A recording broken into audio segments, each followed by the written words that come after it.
Salut à tous, on se retrouve pour un tuto sur Rubik, donc qui est un héros intelligence qui sera joué en général, soit mid, soit support, d'accord. Plus souvent support, en lane. Il peut être joué mid, mais disons que mid, bon, le build sera très légèrement différent, hein. En général, ça sera toujours à peu près le même. Pourquoi mid? Tout simplement parce que en fait son Fate Bolt inflige des dégâts complètement corrects et une diminution de dégâts aux adversaires qui est carrément valable en early game. Donc vous aurez la possibilité de prendre l'avantage via ça. Donc vous êtes quand même un peu fragile avec ce héros. C'est un héros quand même, je tiens à préciser, très situationnel, d'accord. Vous allez doubler voire tripler son potentiel via son vol de sort, son spell steal. Vous allez le rendre d'autant plus efficace si dans votre équipe adverse il y a vraiment des sorts intéressants à voler.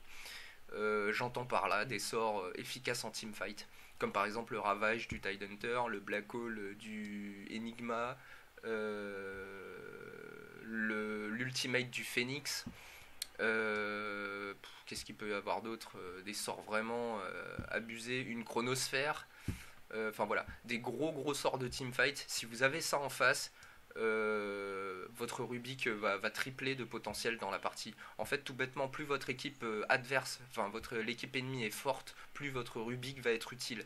Ça sert à rien, j'ai envie de dire, de piquer un Rubik si vous avez que des sorts mono-cibles, pas terribles en face. Il y a des supports carrément meilleurs que Rubik, donc ça servira à rien de le prendre. D'accord? Maintenant, si vous avez des gros sorts adverses très puissants, là effectivement Rubik est un choix très intéressant. Voilà. Donc faites attention à ça, ne prenez pas Rubik n'importe comment.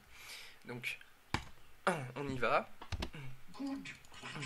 Alors, petite description, comme d'habitude. Donc le premier, télékinésie, est un sort qui va vous permettre de soulever un adversaire dans les airs. Pendant que cet adversaire est dans les airs, il ne peut rien faire. C'est comme s'il était Hex, Shackle ou Stun, c'est pareil. Une fois cet adversaire dans les airs, vous aurez la possibilité de décider où est-ce que vous allez le faire retomber. À l'endroit où il va retomber, il va assommer tous les adversaires qui sont dans la zone. D'accord? Voilà. Ensuite, Fate Bolt. Fate Bolt, c'est une chaîne d'éclairs, un peu comme le premier skill de Zeus. Seule petite différence, c'est que tous les ennemis touchés par Fate Bolt, par l'éclair, auront des dégâts physiques diminués. Voilà, donc en fait leurs dégâts physiques seront diminués, Fate Bolt diminue les dégâts de tous les ennemis qui sont touchés par ce sort, voilà. Mais je répète, dégâts physiques, attention, ça diminue pas les dégâts des sorts, ça diminue juste les dégâts physiques. Donc ensuite, Null Field, c'est un passif qui va en fait rendre votre Rubik résistant à la magie. Voilà, vous aurez jusqu'à 22% de résistance au sort, voilà, uniquement au sort, hein. Donc enfin, Spell Steal, c'est son ultimate. En fait, ça, c'est un sort qui va, et j'ai envie de dire, c'est la clé de Rubik, c'est ce qui rend le perso vraiment intéressant. Cette technique va vous permettre de voler le dernier sort que votre ennemi aura fait. Voilà, tout simplement. Donc maintenant, comment monter Rubik? Très simple, il va falloir prendre en premier télékinésie, parce que c'est le sort de contrôle, hein, en tant que support, voilà. Et même mid d'ailleurs, parce que ça peut vous sauver la vie ou autre. Et ensuite, il faudra maximiser Fate Bolt.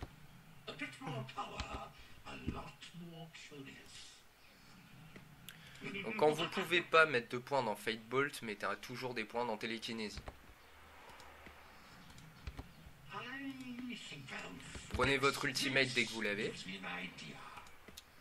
Hop, Fate Bolt. Télékinésie, voilà. Une fois que vous arrivez à ce cap là, vous aurez plus qu'à maximiser votre Null Field. Voilà, tout simplement. Donc, hop. Prenez l'ultimate niveau 11 et finissez de monter Null Field. Voilà. Donc à quoi ressemblent les sorts de Rubik? Très simple. Donc le premier, je vous ai dit, vous soulevez la cible et si vous recliquez au sol, vous pouvez la déplacer. Voilà, et éventuellement la mettre dans une position un peu chiante comme celle-là où je l'ai mis en bas et il peut pas remonter, il est obligé de faire le tour, enfin bref. Vous pouvez même bloquer un adversaire en haut d'une falaise ou quelque chose comme ça pour donner un kill gratuit. S'il a pas de TP et qu'il peut pas rentrer chez lui, il est bloqué. Soit il va rester là, soit vous venez le tuer. Enfin bon, après c'est à vous d'aménager. Mais c'est assez bâtard, j'ai envie de dire, comme sort. Vous pouvez un peu faire ce que vous voulez. Voilà. Ensuite, Fate Bolt, ça ressemble à ça, hein. Vous voyez, donc ça rebondit. Ouais. Dégâts infligés réduits de 35, vous voyez. Donc voilà, hein, c'est une chaîne d'éclairs, ni plus ni moins. Bon, le troisième, je peux pas vraiment vous le montrer, c'est un buff. C'est un buff qui réduit les dégâts magiques, vous le voyez ici, il est présent là, hein. Donc 22% de résistance à la magie, hein, tout simplement. Et enfin l'ultimate qui permet de voler des sorts. Alors bon, l'ultimate malheureusement je peux pas vraiment vous le montrer là. Pourquoi? Parce que je me suis aperçu en faisant le premier tuto que en mode entraînement ça bug. Je sais pas pourquoi, je peux pas, peut-être parce que j'ai le contrôle de l'adversaire, je peux le bouger, etc. Du coup, je peux pas lui voler de sort, ça bug. Mais bon, sachez en tout cas que si vous volez, si vous cliquez sur le spell et que vous cliquez sur l'ennemi, ça lui volera le dernier sort qu'il a fait. Voilà, tout simplement. Il n'y a rien de compliqué, hein. Voilà. Et il y a quand même une relativement bonne portée, parce que c'est à peu près d'où je suis là, jusqu'au creep là-bas, hein. Donc c'est quand même, voilà, ça va assez loin quand même. Bon, comment équiper votre Rubik? Très simple. Bon, si vous jouez support, ça sera Arcane Boots, obligatoirement Arcane Boots, en lane, etc.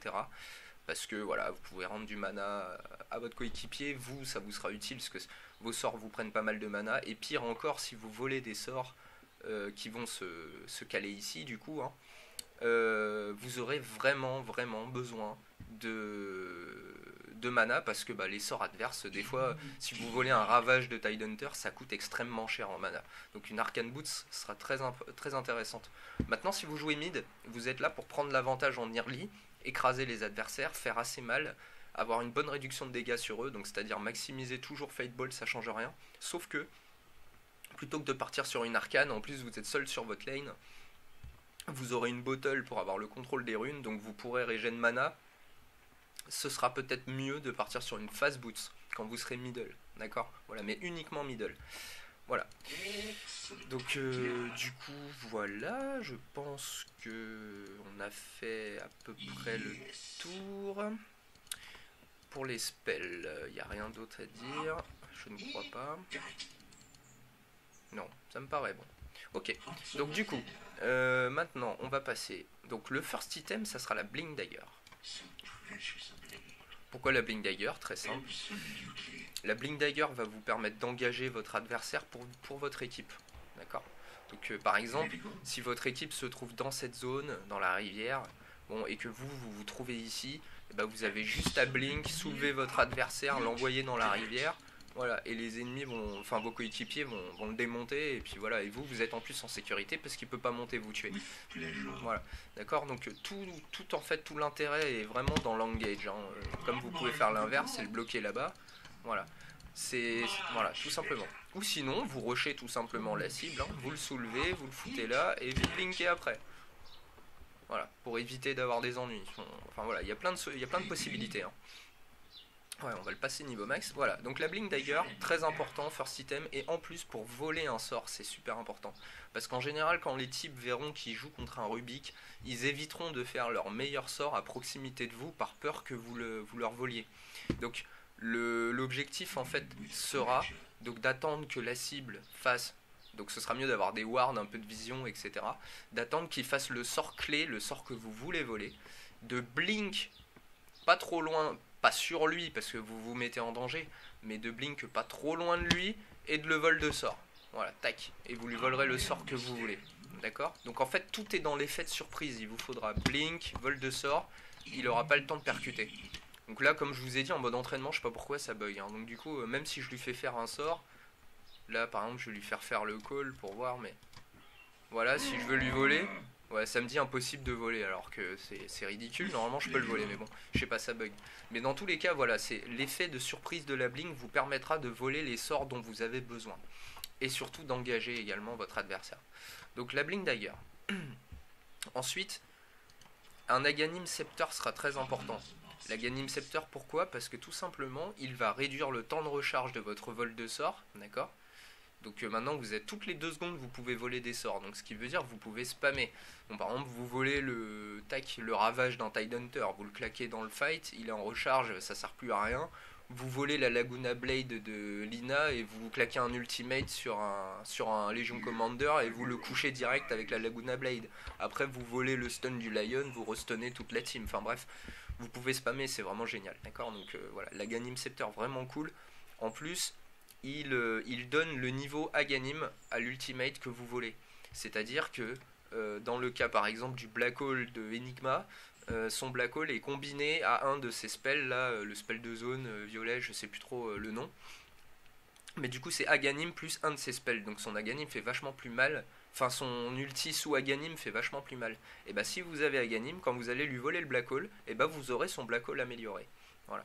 D'accord. Donc en fait, le fait d'avoir Aghanim, vous avez plus souvent votre ultimate, et vous avez obligatoirement, si vous volez un ultimate ennemi, il sera obligatoirement amélioré comme si l'ennemi avait Aghanim. Donc c'est tout bénef. Et ça vous donne beaucoup de caractéristiques. Plus de mana, plus de vie, machin, vous êtes moins fragile. Enfin voilà, c'est tout bénef, donc faut pas hésiter. Après j'ai envie de dire tout le reste des objets sur Rubik, là j'ai envie de dire c'est le build primordial, tout le reste est plus ou moins situationnel. Hein. Si vous trouvez que vous vous faites contrôler, un BKB peut être intéressant, pour éviter de vous faire contrôler, de bien pouvoir voler les sorts et les claquer comme il faut. Hein. Donc voilà, le BKB peut être pas mal. Excusez-moi. Si vous avez besoin d'un contrôle supplémentaire parce que vous estimez que votre télékinésie c'est pas suffisant et qu'en face, je sais pas, il y a peut-être pas assez de stun mono-cible ou de choses comme ça, vous avez besoin de compléter, ou il y a quelqu'un qui tape trop fort et vous voulez l'éliminer pendant quelques secondes du fight, un Eul Scepter peut être très intéressant. Pourquoi les Eul Scepter? Tout simplement parce que vous pouvez, déjà vous, pour éviter des spells, parce que vous êtes assez fragile, vous pouvez vous auto-tourbillon. Vous pouvez tourbillon un adversaire qui vous pose problème. Ça va, voilà, vous le mettez de côté pendant quelques instants. Pendant que le type est Eul Scepter, vous pouvez voler un sort et quand il retombe, le stun. Ou sinon, quand il retombe, le télékinésie. Enfin bref, vous pouvez faire, avec les Eul Scepter, vous pouvez faire quand même des gros combos. Ça vous donne de la régène de mana. Ça vous donne du mouvement speed. Votre perso bouge plus vite. Enfin bref, voilà, c'est quand même vachement cool sur Rubik. Donc n'hésitez pas. Ensuite, si vous avez besoin plus de survie, une Linken Sphere sera utile. Bon, je vais pas la prendre là, mais vous savez ce que c'est, hein, je vous l'ai montré plusieurs fois. Donc pour bloquer des sorts, etc. Donc ça joue un peu le même job que BKB. D'ailleurs, les deux seront pas forcément utiles. Vous pouvez partir sur Linken Sphere si vous aimez pas trop BKB. Sinon, vous partez encore sur un autre gros item de contrôle, le Sight of Vice, qui va vous permettre de... Zut. De contrôler votre cible encore plus.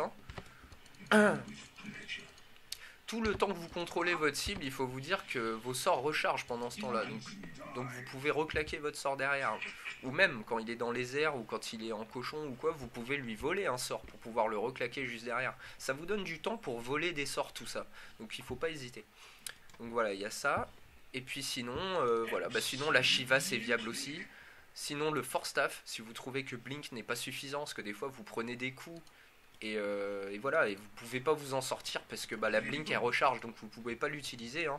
Par exemple, je sais pas moi, vous blinkez là, vous balancez télékinésie sur un type, vous êtes tapé, vous êtes poursuivi, bon vous vous rapprochez de là, tac, et vous passez le décor avec Force Staff, vous survivez. D'accord, donc ça peut être super utile. Un autre item super utile, ça va être Glimmer Cap sur Rubik aussi, qui marche très bien.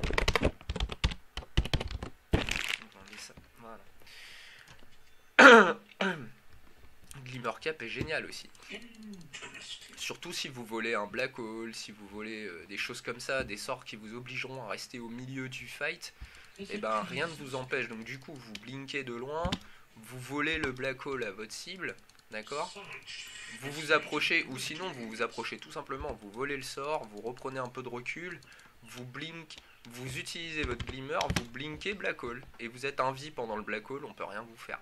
D'accord?